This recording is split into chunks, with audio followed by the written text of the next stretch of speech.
guys, it's your girl Destiny. If you are new to this channel, welcome. I'm glad that you're here. Go ahead and hit that subscribe button so you can stay tuned in for all of my new content. If you are a returner to this channel, I welcome you as well. I'm glad that you're back. Let's get into this new topic for today: boosting your self-esteem.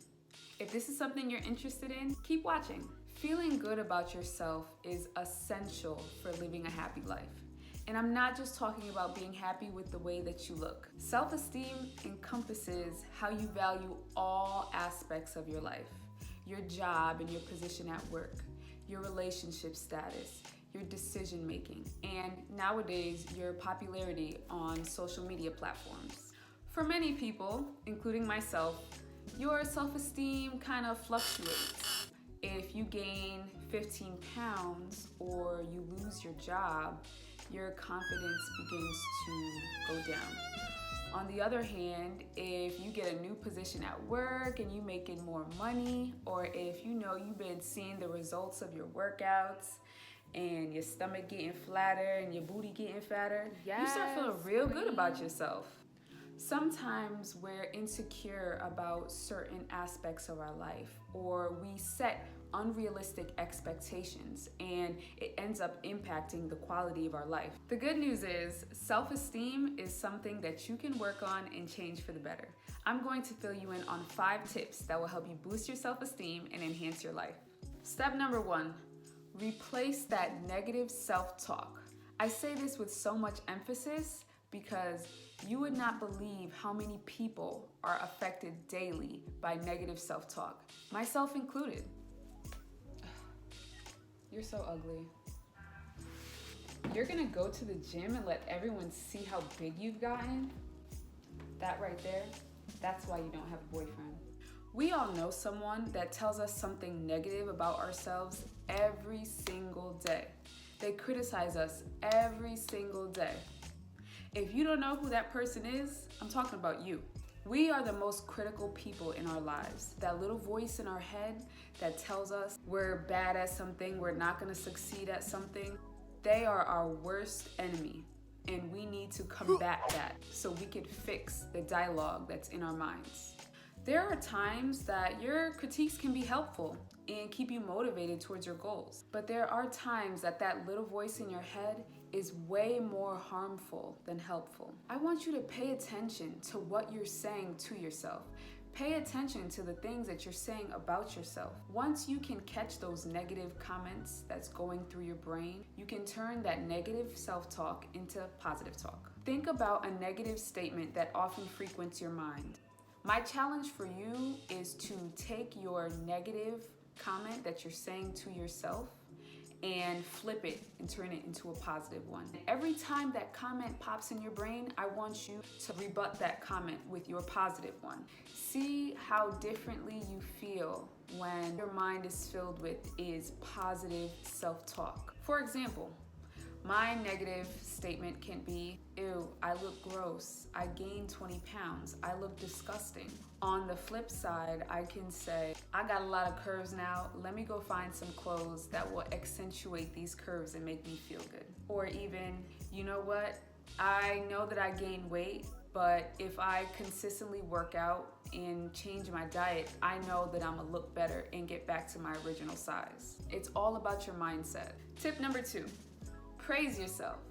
I want you to take some time to think about all your accomplishments. It doesn't matter if it's big or small. If it meant something to you and it made you feel good, then it's important. Big up yourself. Like for me, if I can get to work every day on time for like a week, then I'd be gassed. Like, you can't tell me anything. I think I'm my boss's best employee when I do that. It's something small, but it means something to me because it's something I be struggling with sometimes, you know? Take all of those accomplishments and gas yourself up with them.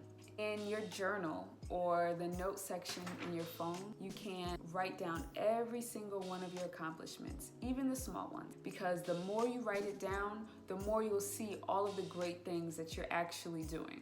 And pretty soon you'll see that you'll be doing great things every single day. Tip number 3, stop making comparisons. Comparison is the thief of joy. If you opened up your phone and you opened up IG and you saw a picture that made you feel bad about yourself, congratulations, you just compared yourself to someone else. This is something we all struggle with, every single one of us. We all compare ourselves and it makes us feel bad. Or you might even compare yourself to somebody else to make you feel better, and that's not nice either. We live in a generation that is very heavily influenced by social media. And studies have shown that increased time on social media increases depression and decreases well-being. So be aware of your triggers. If you know that there are certain people that make you feel bad, or certain types of posts that make you feel bad, either mute them or unfollow them. Don't continue to subject yourself to an uncomfortable feeling. Do whatever you gotta do to keep your emotional well-being intact. And if you have to, take a break. I mentioned taking a break from the internet in my last video. It still applies. It always applies. It's always good to unplug. Get off the internet and stop looking at other people and focus on yourself. It really makes a difference. I took a break from social media for a whole year. I was broke, I was in school, I was working so much. I was working late nights and I would have no energy throughout the day. I didn't want to see people celebrating their happiness on my phone screen. So I logged out for a whole year. And you know what? It worked. The less that I was watching other people, I would stop thinking about all the things that I'm not getting to do while I was away. I stopped thinking about all of the parties I wasn't attending, all the birthdays that I missed. Once I stopped thinking about all that stuff, I felt better, honestly. And maybe that was a little bit selfish to do that, but you're allowed to be selfish if that means that you're gonna increase your emotional well-being. The bottom line is, do the things that make you happy and stop subjecting yourself to emotional pain. Tip number 4, speak up for yourself. Do not be a doormat for anybody. I feel like I might connect with the ladies a lot more when I say this because due to my own experiences and what I hear, this is something that we all have to deal with. But there are men that may experience this as well. We often want to make ourselves palatable for the next person. We want to shrink ourselves. We want to quiet our dislikes and discomfort to make sure that we are pleasing for the next person, to make sure that the other person is happy. We need to stop all of that. It's important to respect others, but above all, you need to respect yourself first. Your opinion matters. Your ideas matter. Your comfort matters. If it doesn't matter the most to you, it's not going to matter nearly as much to somebody else. Start teaching yourself to be more assertive and communicate more effectively. It will essentially help your relationship with others and help your relationship with yourself. My life improved immensely when I began to do this, and all of the relationships in my life started to improve because I started standing up for myself. And I'm talking about with everybody. My relationship with men improved. My relationship with my bosses and supervisors improved. My relationship with my parents improved. And I became an overall happier person. Tip number 5, forgiveness. Learn to forgive yourself and learn to forgive others. Not one of us on this earth is perfect. When we make mistakes, we need to realize that it's okay. Remind yourself that it's not the end of the world. Don't take things too personal either. If you dwell on a mishap and begin to criticize yourself and the others involved, you will get stuck in that cycle of negative self-talk that we discussed earlier.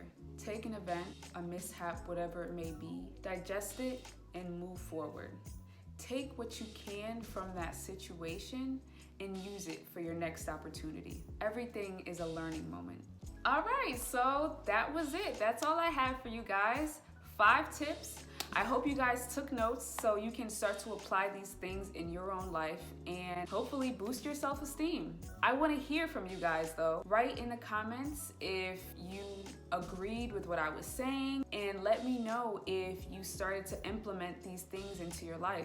I want to see how they're helping you improve. We're all in this together. If you're still stuck at home during this time and trying to figure out how to manage, go ahead and check out my survival guide for quarantine. Again, I'll ask you guys to leave a comment if you liked it, if you enjoyed it, and leave a comment if you thought there was something that I can improve on. Any feedback would be great from you guys. Thank you so much for tuning in. I'll be back next week with another video, so stay tuned.